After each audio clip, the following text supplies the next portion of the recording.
Welcome to the pre-taping of It Happened in Grand Prairie, as we bring you the history of our city and we introduce you to some of the people that have made history in our city, and they're also making history even today.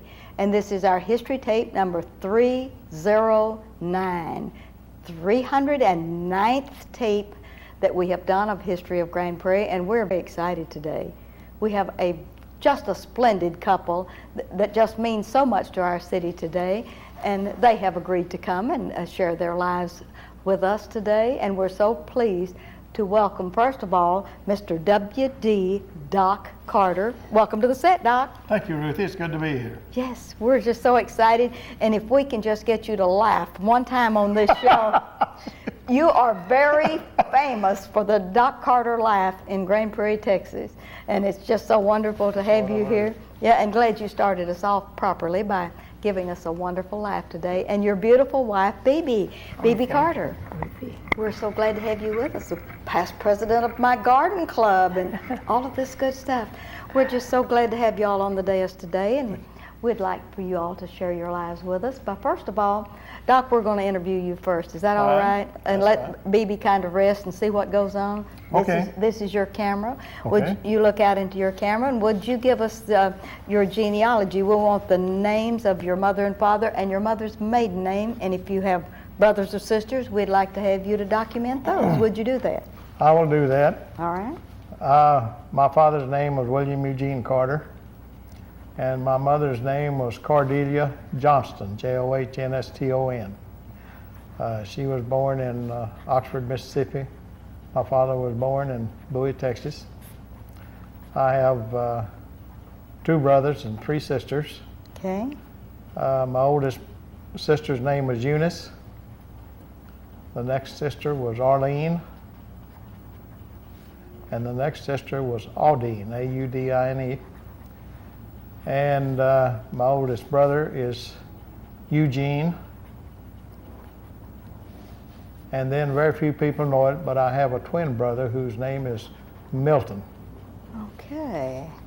And if his name is Milton and yours is W.D., what does this W.D. stand for? It stands for Wilton.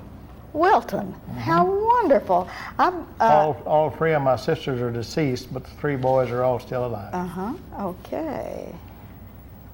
That's wonderful. Where were you born? I was born about 8 miles south of Bridgeport in Wise County. Oh, in Wise County. Mm-hmm. Uh-huh. That was a good county. And then at a very early age, a few months I think, or about a year old, my parents moved to Bowie. What did your parents do for a living?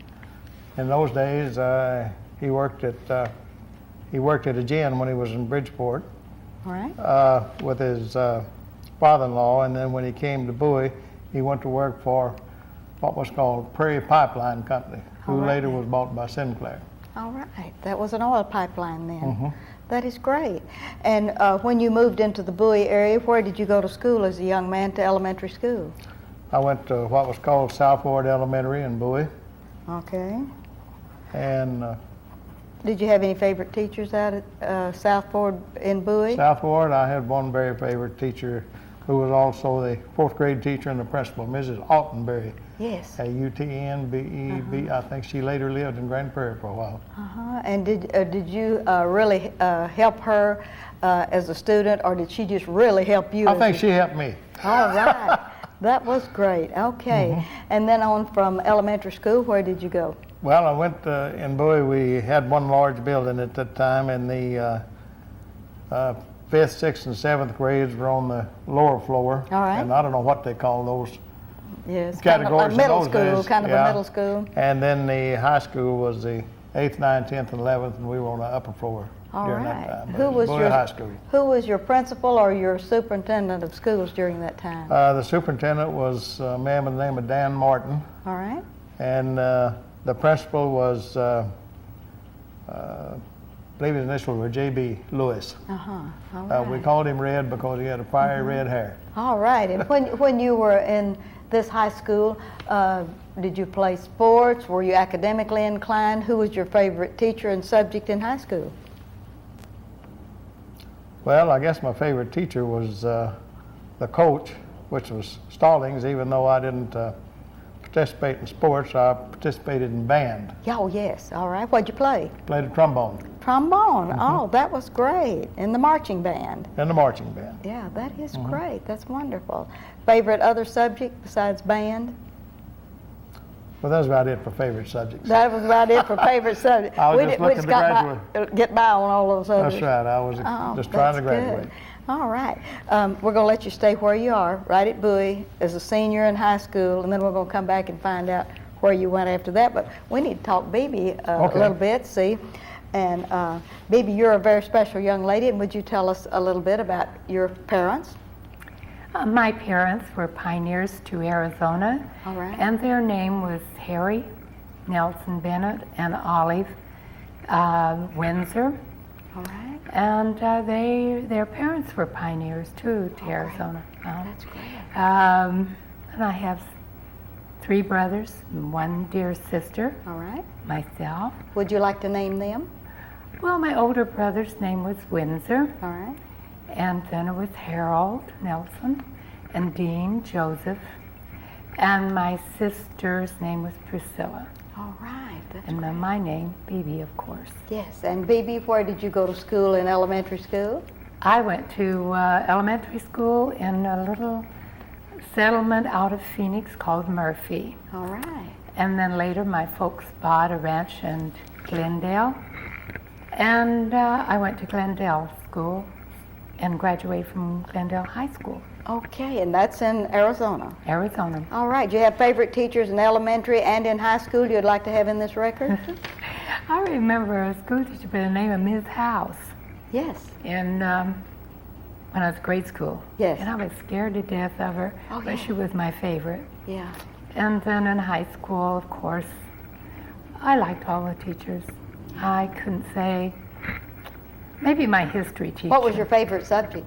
History, I believe. History? I loved history. Okay. That's why I enjoy your program. Yes, oh, I see. So- That's great. All right, we have both of you all out of high school. Now, let's get back to Doc Carter. Doc Carter, how long have you lived in Grand Prairie, Texas? What brought you to Grand Prairie? I've lived in Grand Prairie, Texas twice. When I got out of high school, I'd been working part-time at a A&P store. And when I got out of high school, the same year I got out of high school, my father died, and we didn't have money for me to go to college, so I went to work. And I worked my way up through the A&P store there, and in September of '42, I was transferred to Grand Prairie, Texas, as store manager of the A&P store.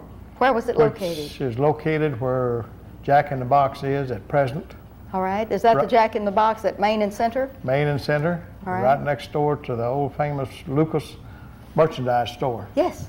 And I was there until, well, that's what brought me here the first time. You want me to talk about leaving or what? Yeah, I'll talk about why did you leave Grand Prairie, Texas the first I time? left Grand Prairie, and early in '46, I was transferred to a store in Corsicana. And I stayed there 2 years, and had a good offer from Safeway stores, so I left A&P and went with Safeway in Waco, and spent 2 years there opening up new stores on the road in 2 districts, the Waco district and Abilene district. And then when I got through with that, I was sent to Waxahachie to run a store, and then to Lakewood in Dallas to run a store. And then in February of 1955, I was transferred back into Grand Prairie as a Safeway store manager. And that's All when right, where was it and I- located? And at that time, it was located on Church Street, where the community center is now. All right, that was your store. That was a real uptown store That back was in an that uptown time. store, it sure was. Yes, it really was. All right. And all of this time that you were with the A&P and Safeway, I remember your first wife very, very dearly. She was just such a wonderful community worker. Let's talk about Virginia a little bit, shall we? Okay, All right. You want to show her a picture? okay. And tell us about some of the wonderful things that Virginia did before we lost her to death. Would you do that? Well, she loved to volunteer, but her favorite volunteer work was with the American Red Cross. And this picture is Mary Weldon Parkhill at the time, presenting her with the an award after she had completed 15 years of volunteer service with the Red Cross. Oh, with the Red Cross. She was a driver, wasn't she? No, she was in charge of the office and In the office. Yeah, she was in charge of the office, and she procured the drivers and everything to. Made all the assignments? Yes, Oh, and is this her little American Red Cross volunteer? and that's her volunteer Isn't that badge wonderful? that she wore on her uniform. Oh, that is so great. And what is this, Doc Carter? Tell me what this is. You probably know more about this than I do. This is a little charm that was created by somebody in the city. Ruthie might have created it, I don't know. But when we put up our new designs at the entrance to the city, was somebody came up with the idea that ladies that volunteered for work in Grand Prairie should get something besides a pen. So they came up with this design. And the lady that's interviewing me here today received the very first one that was given out, and Jenny received the second one, which is this. Yes, that's wonderful. And that's one of the silver GPs, that sculpting that was done, and I have the sculptor's name, and I believe this may have been done by Mr. Randall Penwell. We'll have to go back into the history and see who all had a part in doing that. But that was for her volunteer service in the city, and she was always extremely active in PTAs. Yes. In Houston Elementary, when Paul was there, she worked in the PTA, and of course ended up one year being the president. And then the year that Adams opened is when Paul went to Adams, and she went to Adams with PTA and ended up president there. And then when he went to high school, why, she went along and ended up being president of the PTA there, and was active in the post-peace TA for quite a while, but I don't believe she's ever president as she might have been. No. All right. And you all have one son. Have one son, Paul. And you want to tell us about Paul now. Let's talk about him a little bit. What do you want to know about him? He graduated from Grand Prairie High School, and then he went to Texas Christian University, where he graduated with a degree in business and marketing. All right. He spent some time, was interested in banking, and he spent some time with the FDIC, and then he went into a bank to work, and at present he's a district manager in Dallas for Wells Fargo over several of their branches. Oh, yes, and that's wonderful. Does he have children?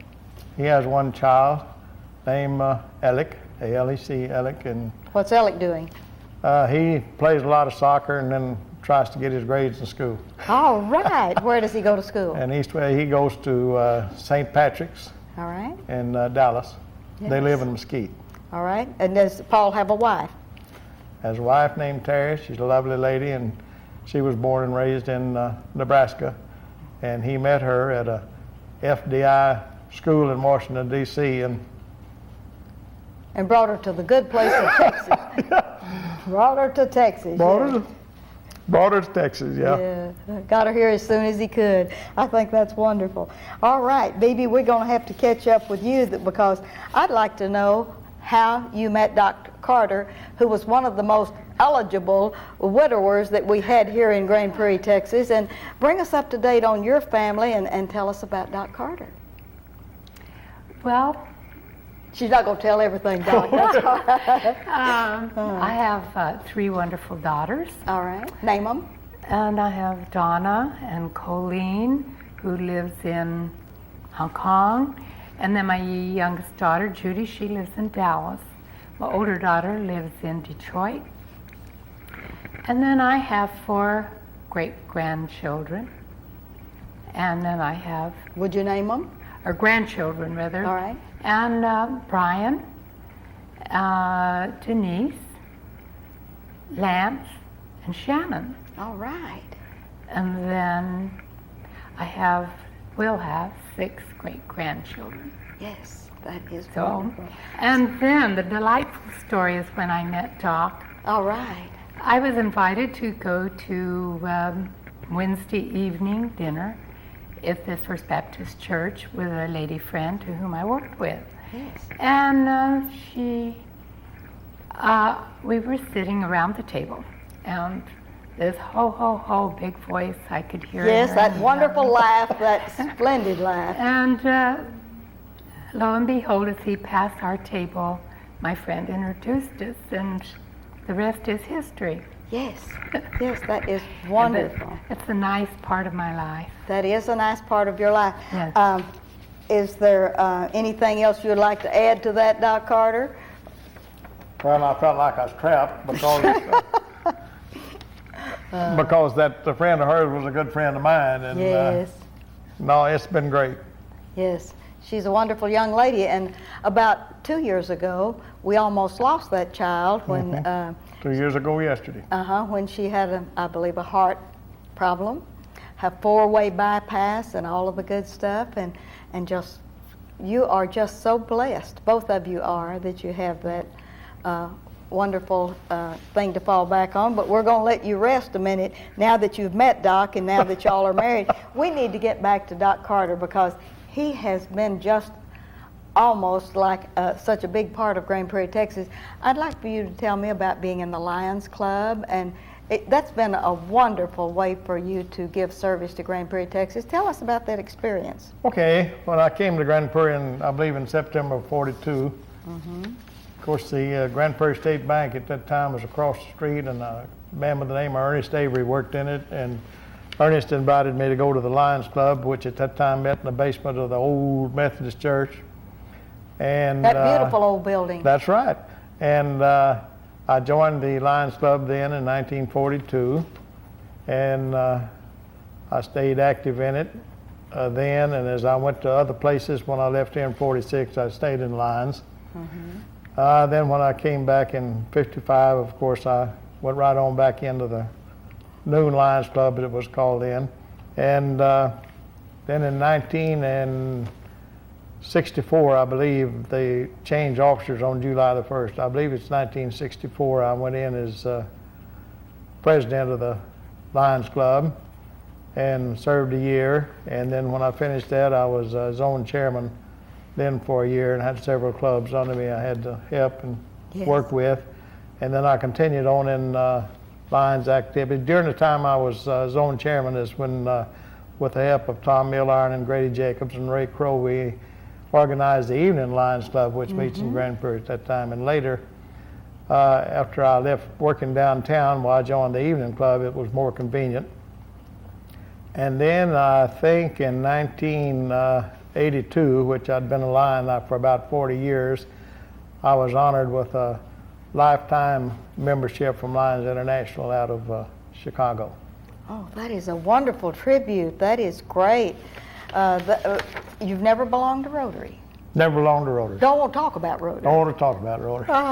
Are you still But my son alive? belongs to Rotary. Oh, he does. Are you still a member of the Lions Club? Yes. Which one? But I'm not active, not real active, but I'm still a member of the Evening Club. Oh, you're still a member of the Evening Club. Oh, that is great. They do great work. They do great work, they really do. It's a fine organization. I understand that they do something besides doing the glasses for the children and the Kerrville thing. Someone said the other day, well, we do more than just the glasses. They do a lot of things, but Yes. Of course those are the ones that really stand out. Yes. Because they've That's been been a known splendid for work. aiding the blind for years and years Yes. and years. Oh, And then that's the great. crippled children in Kerrville. Yeah. I have a very exciting letter here in my hand, and You do? it's from the Safeway stores, December the 10th, 1959, and it says, "My sincere congratulations to you, Mr. W.D. Carter, on being chosen the outstanding citizen manager of your district in all of the Safeway stores." As in Texas, yeah. That was that exciting? Did you have anything to go with this? Did they send you a bonus or a plaque, or did they send this letter? Just sent me a complimentary letter. But you know what? This is very, very meaningful. What did you do? Was that for your work in Lions Club and other things here in the That city? and chamber, well, it was actually family activities. It included the husband and the wife, the things they did. They sent out questionnaires to all the managers to let them know what activities they were in Yes. and how long they'd been in them and what they were doing. And when they got mine, why, apparently they liked what I was doing. And Yeah. this came from the president of the company out in California, Mr. McGowan. And they encouraged way back then, things have gotten a little faster now, but they encouraged community participation. And at the time this letter was given was just after I'd recently been elected, as they called it back in those days, president of the Chamber of Commerce in Grand Prairie. And then you took office on 1st of October, and I took office October the 1st of 1959. So you were president of the chamber. Who did you follow in the chair? Guy by the name of Marvin Hunter. Marvin Hunter. Yeah. Yes. Yes. That was a long time ago, That was Doc a long Carter. time ago.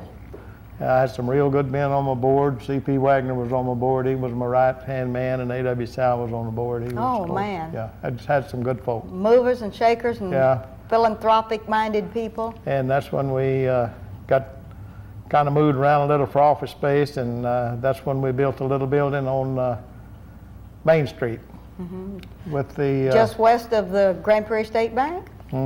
Yes. We committee of them headed by Kurt, got to contacting, of course I was only two, got to contacting people, carpenters and so forth, to donate materials and everything, and we needed a permanent place where we could hang our shingles, and by the end of my term we had completed this, and it was paid for when it was completed due to donations and volunteer labor, and we Well, felt proud of it. Yes, we have something in common. You built the building for the chamber on Main Street. I was president of the chamber when we started the building program for the chamber, and it's not completely paid for yet. And It's not paid for.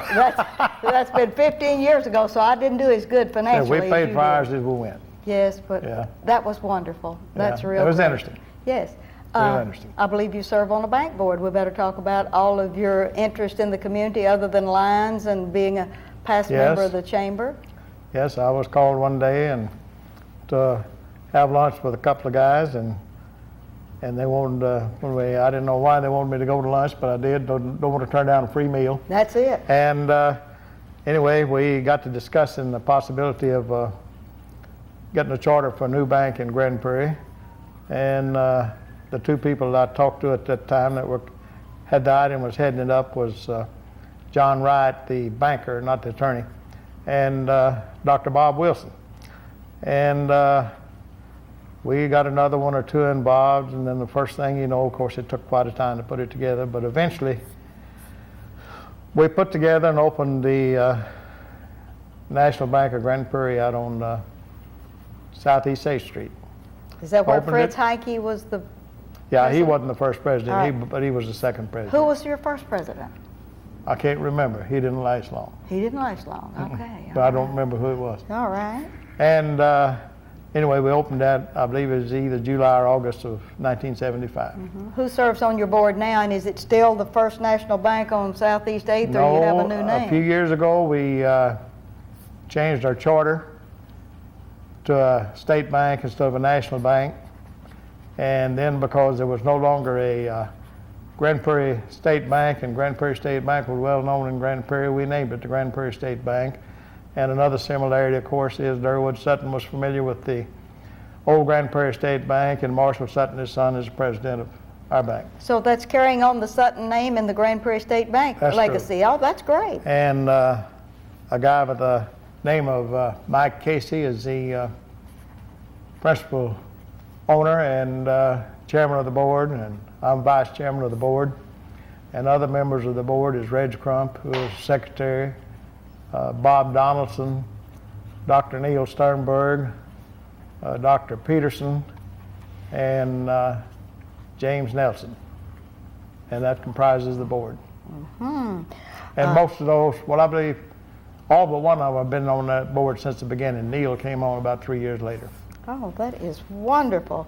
That is quite a financial institution, and I am so proud that you all resurrected the name of the Grand Prairie State Bank, because we have many historical ties, of course, to the Grand Prairie State Well, Bank. we felt like he's good, and also we, at present, we're the only independently owned bank in Grand Prairie. All right, and We don't belong to any corporation or company or whatever.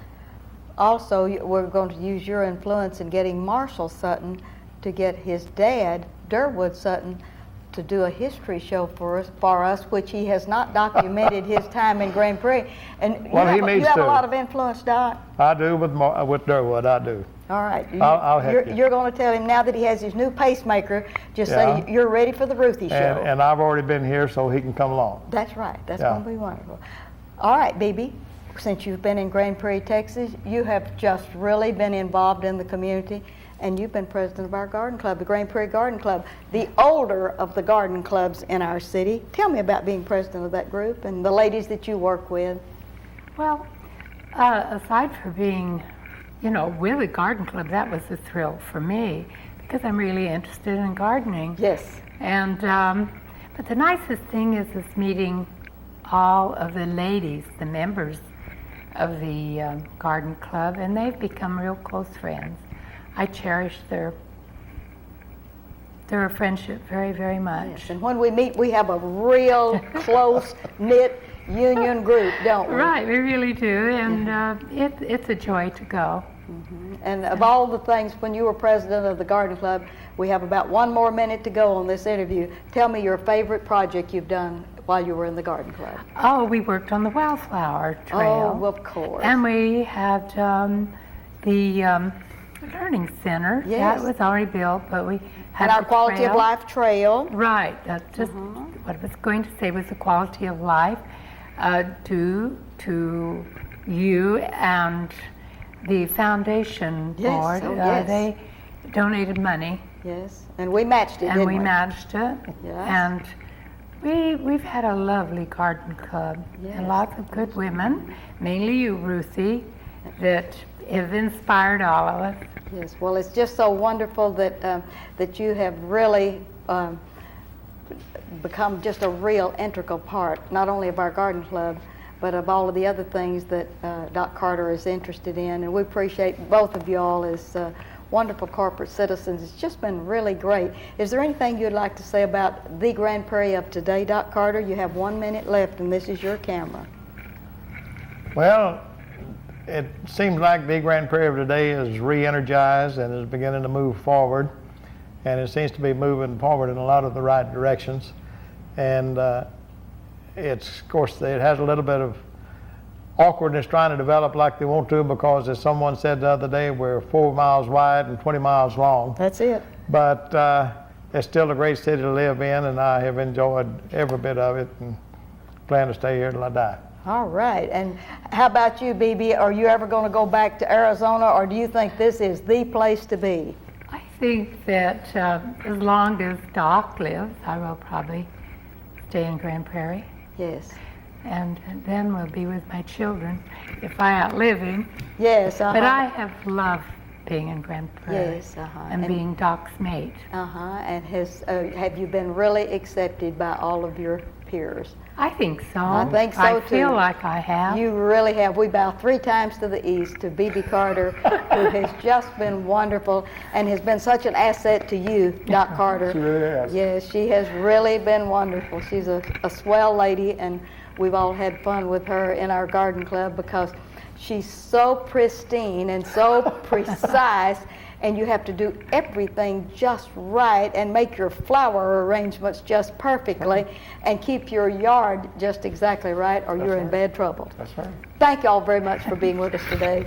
Ruthie, we love you. Thank for you. inviting us. And this is Ruthie Jackson reminding you that history is as we live and do. And while they run our